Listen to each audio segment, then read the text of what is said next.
Perkenalkan, nama saya Matthew John Anderson dengan NIM 2200302124 kelas 3B1.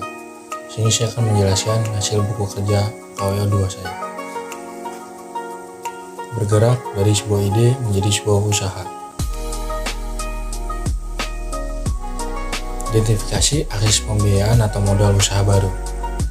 Unit usaha, Miracle Cafe and Resto, produk atau jasa, makanan dan minuman.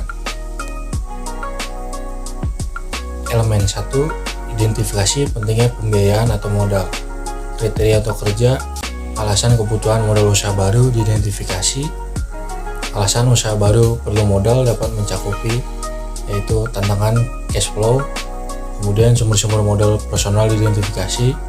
Sumber modal personal dapat mencakupi dana pribadi pendiri dan sumber bootstrapping, yaitu menemukan cara untuk menghindari kebutuhan pembiayaan atau pendanaan eksternal melalui kreativitas, kecerdikan, penghematan, pemotongan biaya, atau cara apapun yang diperlukan. Potensi peningkatan pendanaan dipersiapkan. Potensi peningkatan pendanaan dapat mencakupi personal funds atau dana pribadi, kemudian debt financing atau pembiayaan berhutang. 2. Identifikasi sumber-sumber pembiayaan ekuitas. Business angel diidentifikasi mempunyai karakteristik, yaitu mereka berinvestasi sesuai dengan kelayakan proyek dengan harapan keuntungan di masa depan. Jenis venture capital diidentifikasi dapat mencakupi berdasarkan cara pemberian bantuan, yaitu single tier approach, kemudian berdasarkan cara penghimpunan equity venture capital, dan berdasarkan kepemilikan, yaitu private venture capital company. Initial public offering diidentifikasi atau IPO dapat memberikan manfaat, yaitu diversifikasi likuiditas dan portofolio. Kemudian ketiga, identifikasi pembiayaan pinjaman. Bank komersial diidentifikasi mempunyai karakteristik, yaitu bank tertarik pada perusahaan yang memiliki arus kas yang kuat, leverage rendah, keuangan yang diaudit, manajemen yang baik, dan neraca yang sehat.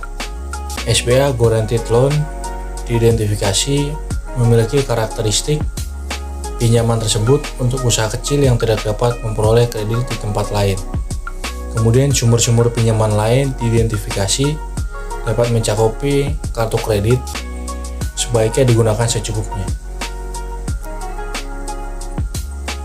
4. Identifikasi sumber-sumber kreatif, pembiayaan, dan modal. Leasing atau sewa diidentifikasi memiliki karakteristik, yaitu sewa merupakan perjanjian tertulis di mana pemilik properti mengizinkan seseorang individu atau bisnis untuk menggunakan properti tersebut selama jangka waktu tertentu dengan imbalan pembayaran. SBIR Small Business Innovation Research (STTR) Small Business Technology Transfer Grant program diidentifikasi memiliki karakteristik SBIR adalah program 3 fase, yang berarti bahwa perusahaan memiliki syarat potensi untuk menerima lebih dari satu hibah untuk mendanai proposal tertentu.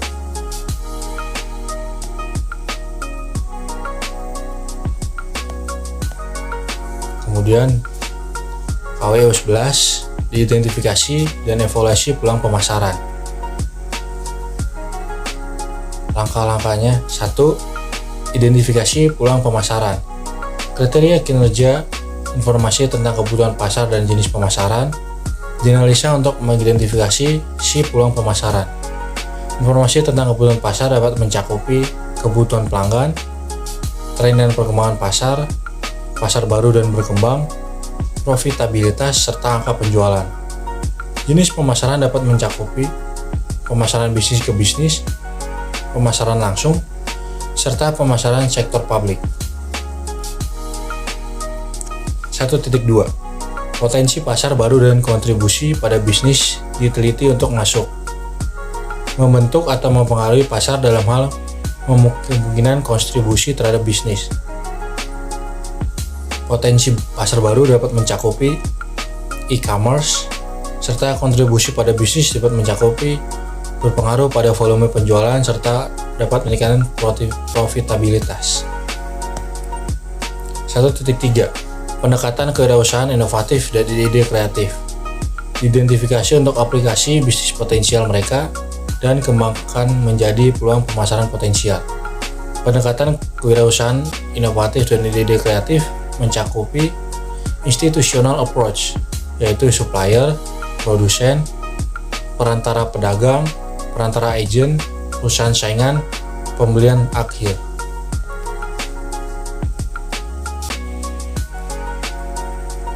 Dua, investigasi peluang pemasaran. 2.1. Peluang pemasaran diidentifikasi, kemungkinan mereka cocok dengan tujuan dan kemampuan organisasi. Peluang pemasaran dapat mencakupi penetrasi pasar, menjual lebih banyak pada pelanggan yang ada, meningkatkan pangsa pasar dalam segmen ada, membuat orang membeli jasa pengembangan bisnis setiap memulai usaha. 2.2. Hasil evaluasi peluang diidentifikasi untuk menentukan dampaknya pada basis bisnis dan pelanggan saat ini. Hasil evaluasi peluang dapat mencakupi yang pertama, desain fungsional dari produk dan daya tarik penampilannya. Kedua, fleksibilitas, kemungkinan adanya modifikasi ciri luar dari produk untuk memenuhi permintaan konsumen atau perubahan teknologi dan persaingan. Ketiga, daya tahan bahan baku produk serta kemudahan untuk diproduksi dan diproses. 2.3. Kelayakan finansial dari setiap peluang pemasaran dinilai berdasarkan faktor eksternal, biaya, manfaat, risiko, dan peluang. Kelayakan finansial dapat mencakupi faktor eksternal, kode praktik, kebijakan dan pedoman, peraturan undang-undang yang relevan, serta memiliki risiko. 2.4. Kemungkinan strategi pesaing potensial, identifikasi dari pesaing dengan produk jasa yang sama. Strategi pesaing dapat mencakupi yang pertama, pemotongan harga. Kemudian 2.5. Ranking peluang pemasaran dalam hal kelayakan dan kemungkinan kontribusinya bagi bisnis. Ranking peluang pemasaran dapat mencakupi situational topics. 3. Evaluasi perubahan yang diperlukan untuk operasi bisnis saat ini. 3.1. Perubahan yang diperlukan untuk operasi saat ini untuk mengambil keuntungan dari peluang pemasaran yang layak. Perubahan yang diperlukan dapat mencakupi perencanaan proyek pemasaran. 3.2. Perubahan organisasi untuk layanan basis pelanggan yang meningkat atau berbeda, termasuk penyediaan untuk kualitas layanan berkelanjutan pada pelanggan yang sudah ada. Perubahan organisasi dapat mencakupi struktur organisasi berbasis produk. 3.3. Perkiraan kebutuhan sumber daya untuk operasi yang diubah. Perkiraan kebutuhan sumber daya, staf tambahan 2 orang, biaya distribusi 2 juta, peralatan 3 juta, biaya produksi 5 juta, biaya promosi 1 juta, penelitian dan pengembangan 2 orang, retooling 1 orang, pelatihan staf 5 orang. 3.4. Komunikasi kelayakan, membuat perubahan pada operasi saat ini pada pemangku kepentingan utama, komunikasi kelayakan melalui staf keuangan, manajer, dan tenaga pemasaran. 3.5. Dokumentasi peluang pemasaran yang baru,